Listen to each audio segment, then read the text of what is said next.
instead of tending to the ground that God's already given us to steward over, we start looking left and right. We start looking at everybody else's garden and everybody else's field. We get so distracted by who's not showing up, or who's not clapping, or who didn't buy, or who didn't support, or who didn't comment, things of that sort. But here's the honest to God truth. That's wasted energy, and God never asked us to water anybody else's garden. He asked you to water yours.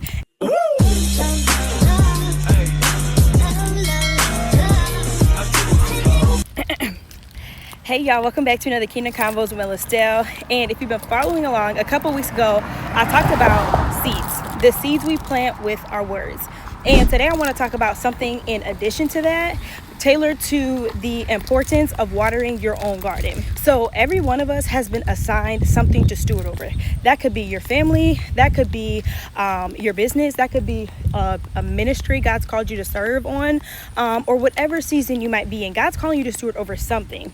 But what happens so often is, instead of tending to the ground that God's already given us to steward over, we start looking left and right. We start looking at everybody else's garden and everybody else's field. We get so distracted by who's not showing up, or who's not clapping, or who didn't buy, or who didn't support, or who didn't comment, things of that sort. But here's the honest to God truth. That's wasted energy, and God never asked us to water anybody else's garden. He asked you to water yours. And when I was reading in 1 Kings recently, was King David.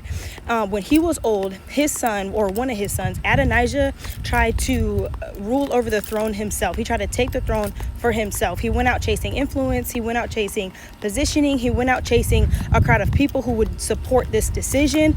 But what he didn't know was God had already chosen Solomon.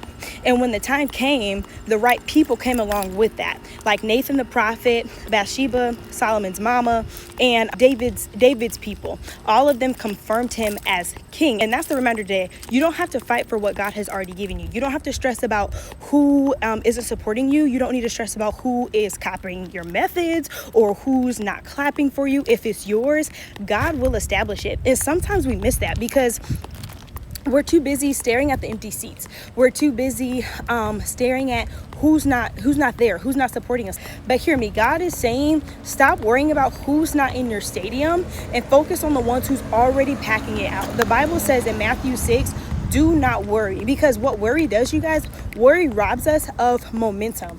So maybe in this season, your assignment is to pour into the ones who are showing up. You know what I mean? Love them well, serve them with everything that you have. Be consistent in your garden, because fruit doesn't come from chasing what's absent. It comes from cultivating what is already present. Your garden may not look like anyone else's, but it's yours. And if you water it, God will bring the increase. So today's Kingdom Konvo is simple. Just water your garden, protect it, nurture it, steward over it, and then watch how God gives the increase and multiplies it for you. I hope this helps somebody on today. God bless you on your journey. Stay blessed for the best. And as always, I love y'all. Peace.